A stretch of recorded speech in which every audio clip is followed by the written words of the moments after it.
Good evening, everybody. Play up, and play the game.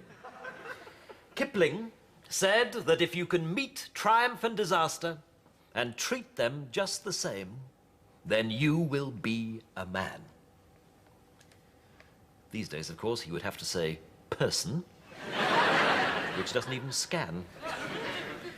But nobody bothers about that sort of thing anymore, of course. Nonetheless, Kipling's message is needed more today than it ever was. Because sport, as we shall see, is like a half-sucked sweet. Not what it used to be.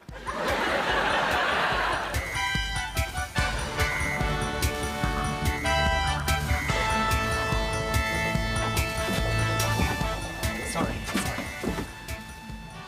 I love football. There's so many aspects to the modern game. The beer, the crisps, the dirty songs. Just savouring the pre-match atmosphere. Do you mind? I think we could do without your pre-match atmosphere. Oh, I love a good burp, me. Really good, chewy one. Big, solid, beer-flavoured belch. A really huge, tongue-twanging mouthful of gas and dinner. Nothing like it, especially at the footy. Gladiators is my sport. I love it. Such thighs. Colossal thighs. They could crack nuts with those thighs. In Wolf's case, his own. Oh, yes, I'm going to go in for it one day, when I've pumped enough iron to fill my leotard. I've already got my name. Love Muscle. Yes, football is boring compared to gladiators. Football is not boring. It's the reason God made Saturday afternoons. Football is just a socially sanitised homoerotic ritual. Socially What nonsense, Constable Habib. Is there no trendy leftist theorem which you will not uncritically embrace? Some American feminists think sport was invented so that men could avoid confronting their sexuality. Some American feminists think that phoning a woman while she's having an afternoon nap constitutes assault. Homoerotic ritual? Coconuts and custard. On what evidence is such an appalling generalisation based? Well, I think it's obvious. For instance, Gary plays football every Sunday. Now, what do you do after the game, Gary? Well, let me think. We all get in the bath together? Right. Oh, and I suppose you're suggesting that men bathing together must be by definition a sexual act. What a sad world it has become. Sometimes I despair, I really do. I think we should let him finish, sir. Well, we have a bit of a splash and a bit of a sing-song, you know. The hair's on a dicky dido, tits out for the lads. All the classics. And then after that, there's a towel fight. You beat each other with wet towels. Well, you've got to have a flick, haven't you? Then we all get in the pub, pour a load of beer over each other's heads and sing more songs about lovely saucy birds. And are any lovely saucy birds actually present at this point? Get out of it. It's a lad's thing, isn't it? Anyway, when we're well sorted, we'd probably take our trousers off, hang them over a lamppost, and if it's been a really good night, fall over in a puddle of vom on the way home. There you go. Blokes singing about women, but actually wallowing in their own naked excess. It's transparent suppressed homoeroticism. As long as it gets you pissed. Constable Habib, do you think that the gay sexual community would thank you for categorising their particular sexual preference as the act of a disgusting, puerile, drunken oaf like Boyle? Steady on. Your mistake, Constable Habib, is to seek a sexual explanation for the simple truth that men understand football, but they rarely understand women. Oh, that's very true, sir. Even the Dutch game is a picture of simplicity and clarity compared to the mind of a woman.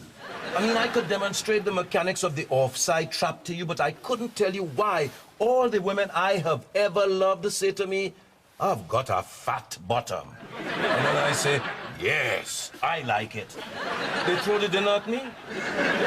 Lying about a girl's bottom is part of a man's duties. It makes up for never putting the toilet seat down and not replacing the loo roll when it's empty. Well, explain this, then. What is it about the inability of women to get out the house? What? You heard. Why can't women ever get out of the house? I say, Tina, we are leaving at 7:30. That is 7:30, not 7:45, not next year, not in another lifetime when we've come back as a couple of insects which only live for a day, which she'd spend in the bathroom, putting mascara on her antennae and trying to stick 300 contact lenses into her multiple eyes, and lipstick in her spiracles, and blonde in her follicles. Yes, the kick-off is actually... I shout, come on, Tina!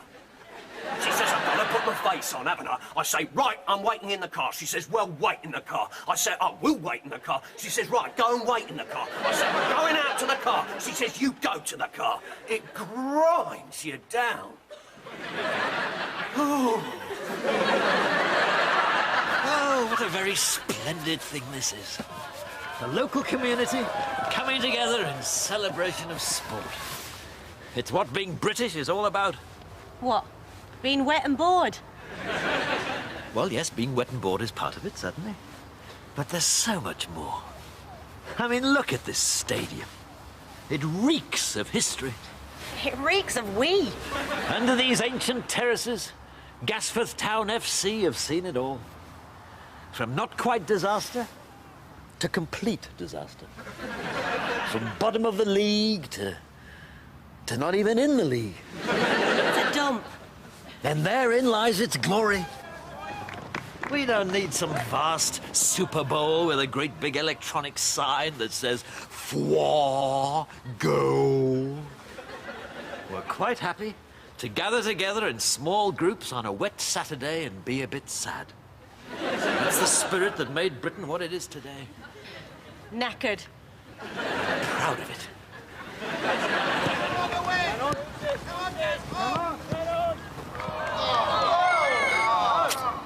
Do you think they know they're supposed to get the round leather thing into the big square netty thing?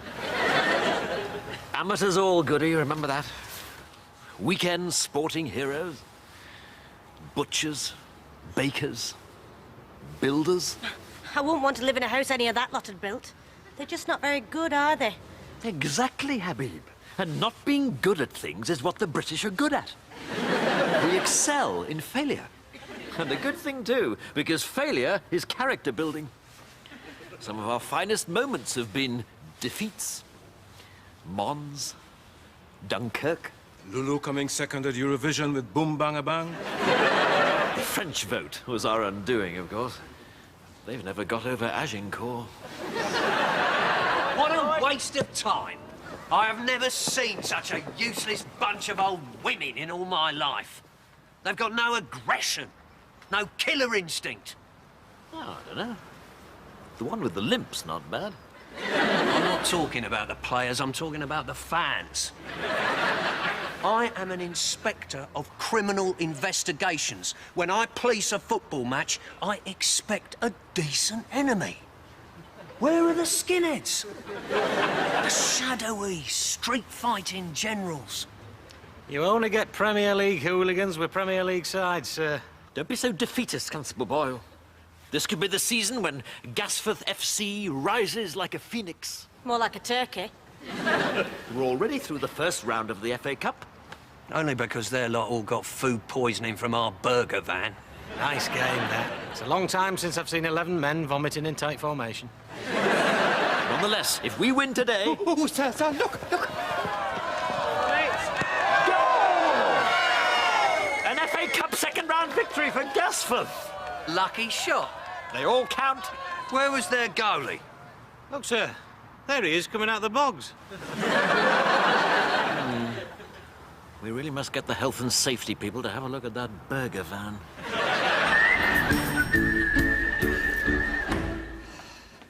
Oh, I can't stand it.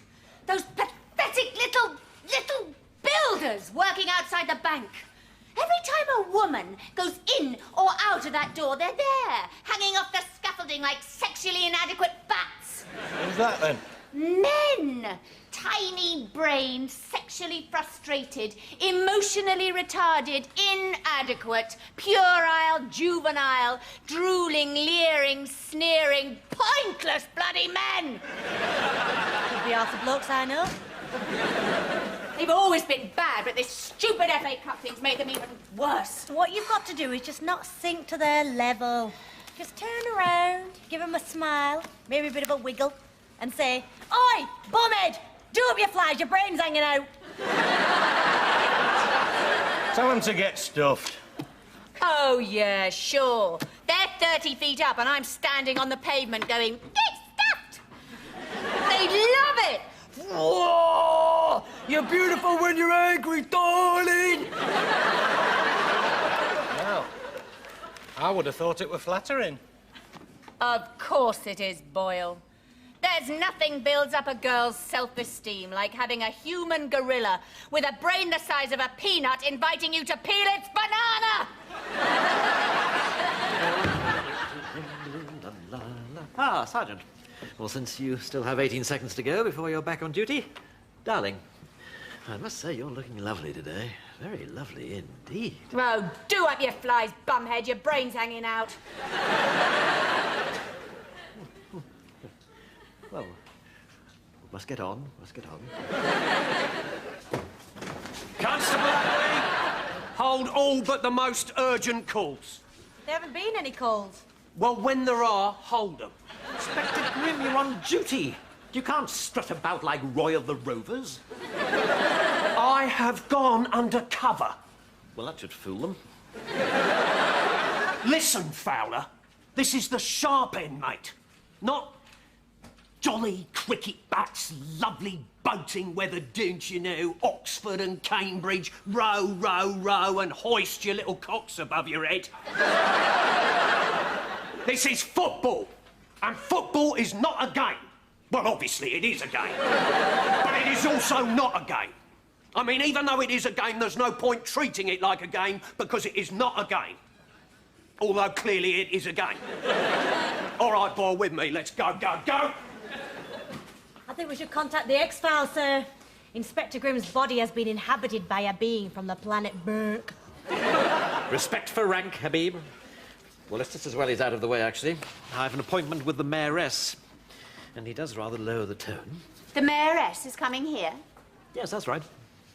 Dame Christabel Wickham, Chrissy Wiki, yes.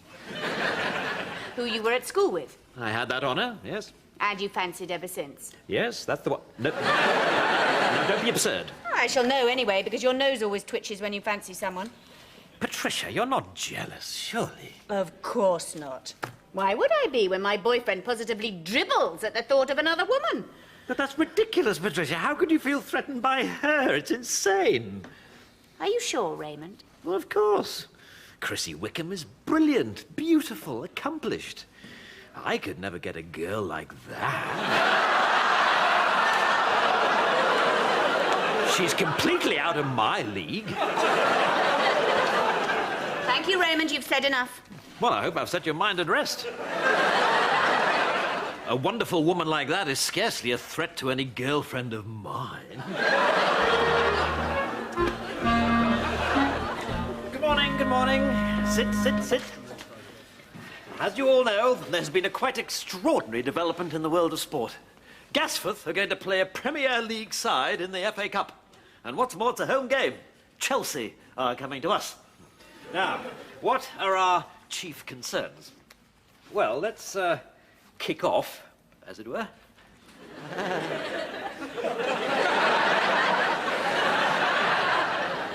With the prospects for crowd trouble. Now, sadly, the game of football is not what it was. Gone are the days when decent lads in enormous shorts thrilled peaceful crowds of chirpy, cloth-capped costermongers. What sort of example do these permed and preening louts of today set? These gazzers and bazzers and slashers and hackers and rozzers and tozzers. Footballers used to have nice names, like Dixie Dean, Tiddler Tompkins, Nobby Nut and Ginger Curlies. Raymond, the world's finest example of womanhood is at the front desk. Gloria Honeyford. The mayoress. Brilliant, beautiful. Think she might have had a little chin tuck. Mayoress? Here already? How do I look? Sad and pathetic. Good.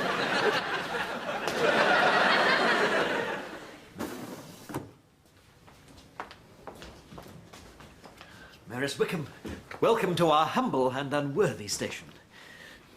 Hello, Raymond. Your worship, this is indeed an unhoped-for honour.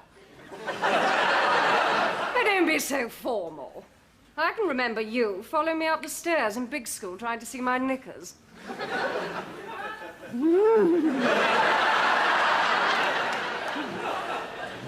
I'm astonished and most touched that you recall our former acquaintance, ma'am. I could hardly forget old Feely Fowler, could I? All right, where's your office? I want to get straight down to it.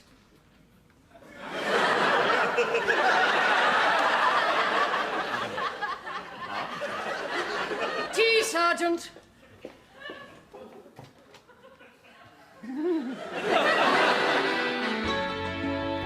Photo surveillance of last week's game, sir. Blimey, have you seen this? It's worse than I thought.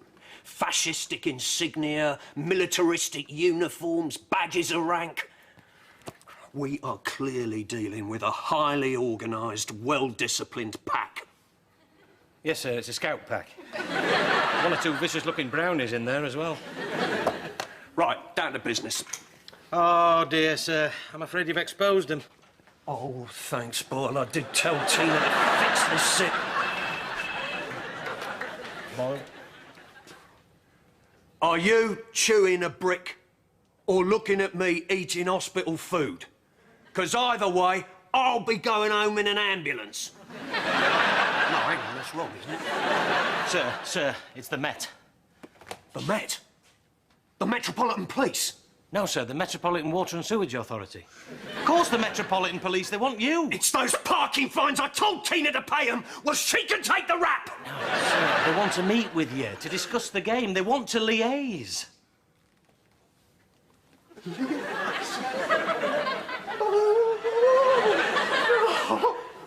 The Met want to liaise with me. Oh, well, it's no big deal, is it? Bit of liaising, so what? I do it all the time. You ask them to hold, will you? I'll just go and put on a tie. Please, take a seat, your ma'amship. Oh, come on, Raymond. It's Chrissy in private. That is most kind, your Chrissyship. This fixture against Chelsea is quite simply the biggest thing that's ever happened to Gasforth, and it could not have come at a better time. You are aware of our Relocate in Gasforth media campaign? Oh, I am indeed, yes. I've seen the posters. Gasforth, it's not as bad as you think. We're going all out to persuade big companies to set up in our area. Gasforth already makes Taiwanese microcomputers, Japanese virtual reality software, and British clothes pegs. But we can do better. Britain is poised to become the sweatshop of Europe, and Gasforth cannot afford to be left behind. Well, no, indeed. We need profile. This FA Cup match is key. It'll bring television, the press, and thousands of people into the town. Win or lose, Gasforth is on the map. Your tea, ma'am. Put it on the desk and leave us. I didn't make you one, Feely. Thought you were hot and steaming enough already. Biscuit, Sergeant. If you offer her a custard cream, perhaps she'll let you look at her knickers. This will be Gasforth's big day. If anyone even looks as if they might cause trouble, lock 'em up. If you pull it off, Raymond, if my big day goes without a hitch, I'm going to do something for you that I know you've always wanted. Your worship, can you mean... I'm going to write to the Honours Commission and recommend you for an MBE.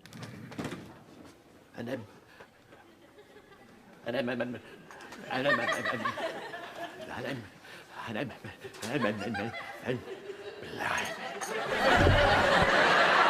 Raymond.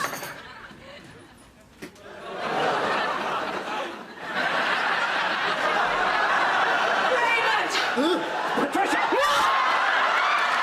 Where am I? Raymond! Biscuits!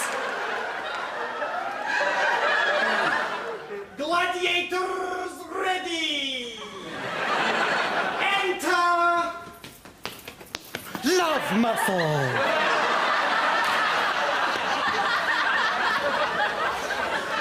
Oh, Maggie, come here.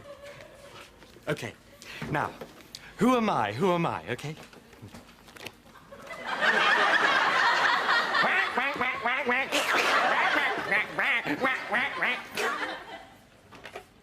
Jane Austen with a sore throat? Donald Duck! Ah, I do love this riot gear.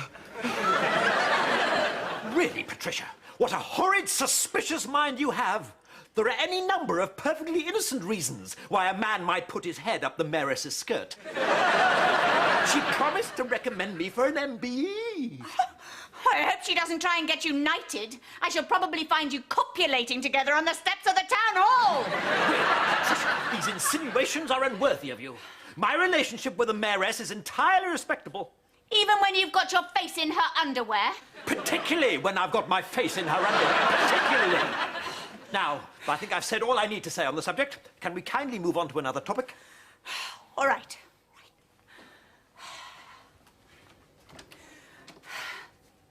I'm going to the bank at lunchtime. Can I get you anything from the shops? Some chocolates and flowers for the mayoress. Some bliss stick so your lips don't get chapped when you're next kissing her bottom.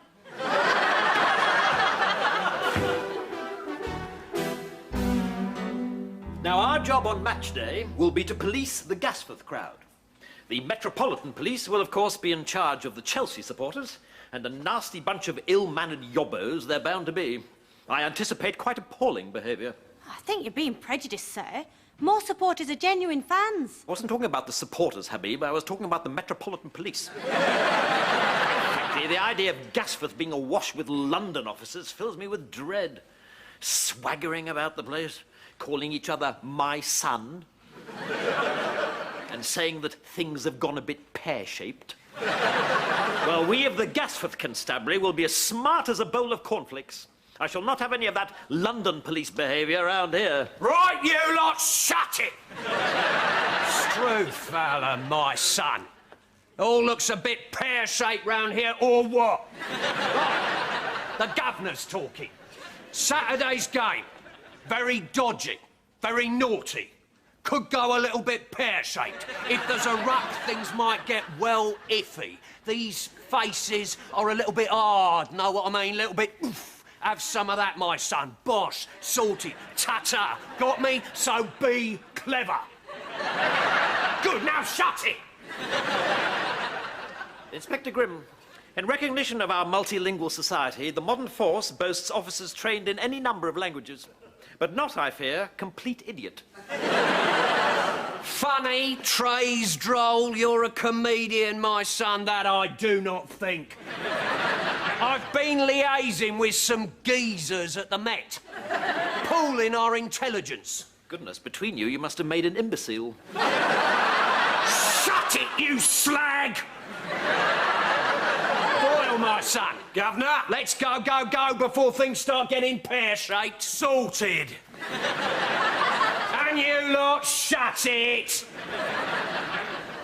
CID. Not so much out of the blue as out of their minds. Now, to business and to Gasforth's big day.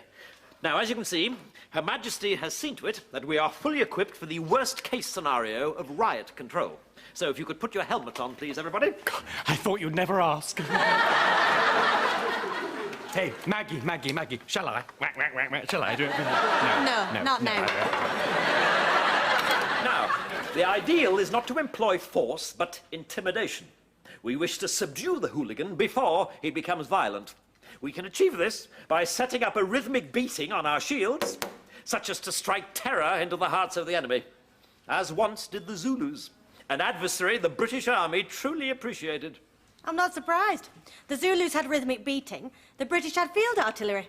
I bet they appreciated it. Yes, all right, Habib. Just because something is morally inexcusable does not stop it being a cherished part of the national fabric.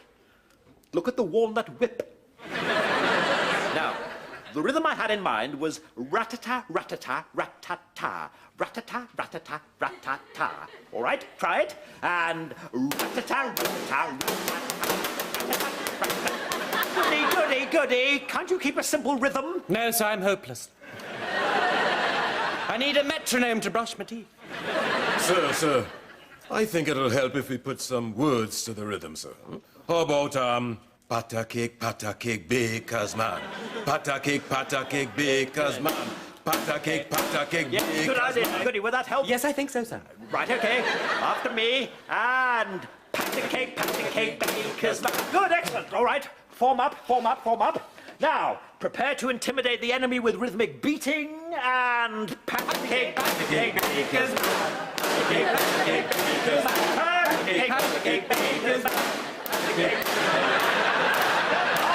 Excellent. Well done, everybody. That should scare the sucks off them. And after we've subdued them with patty cake, we can give them a chorus of Bar Bar Black Sheep. That'll really make them fill their trousers. You think we ought to toughen up our chant? Well, either that or hire ourselves out for children's parties. How about bugger off, stupid prat. Bugger off, stupid. I will not have my officers employing gutter language rhythmically in public. Sorry. What about go away, naughty men? If the Zulus had called Michael Caine a naughty man, he would have laughed so hard he would have irrigated the veldt. Maybe we should change the rhythm a bit, sir. If you don't move along, boom, boom. I go stick this baton, boom, boom. Where the sun don't shine, boom, boom. I've got one. What's the difference between you lot and a bucket of sick? The bucket. No! We should be tougher. Come and have a go if you think you're hard enough. Come and have a go if you think you're hard enough. Oh, how about up yours, dog breath? Up yours, dog breath! Up yours, dog breath! It's like on where the sun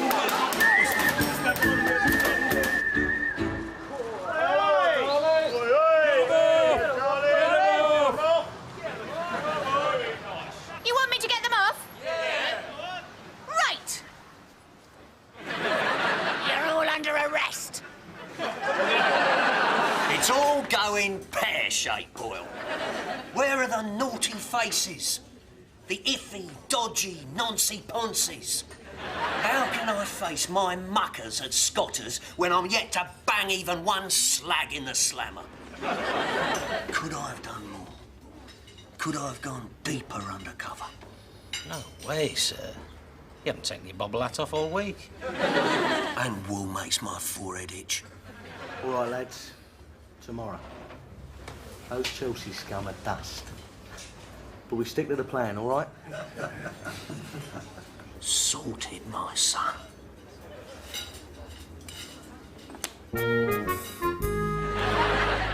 Yes, madam.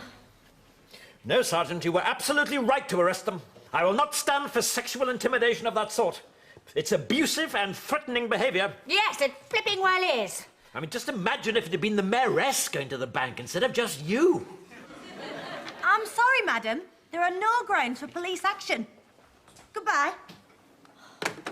What was that, Habib? Just a cantankerous complainer from Colchester Crescent. Complains about something every day. Yesterday, it was the Pelican Crossing beeping. I think she wanted me to arrest the little green man. Tonight is a party. Some lads celebrating Gasforth winning the FA Cup already. Great grumbling grummets, Habib. A party?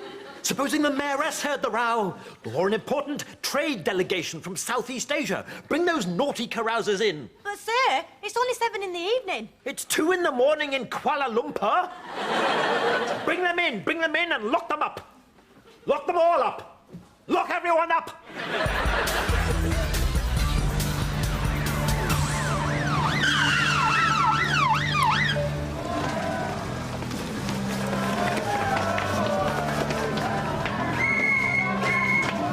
Attention.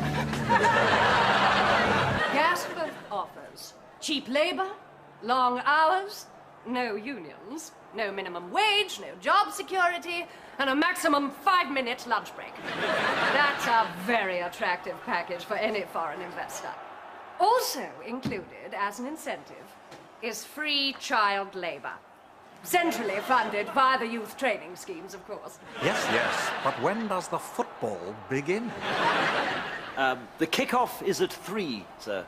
That is the tradition in our country. I know when a bloody football match starts, Constable Plod, but it's 3:20 now.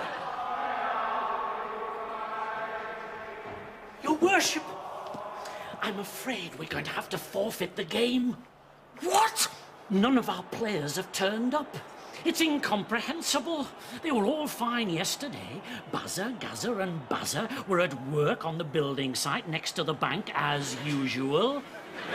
Buzzer, Gazzer and Simon, the captain, were having a strategy meeting at the Pizza Hole. And Gazzer and Gazzer were having a bit of a party and a sing-song round at Buzzer's house in Colchester Crescent. I simply cannot imagine what has happened to them. Now listen! No football, I'm going. No, please wait.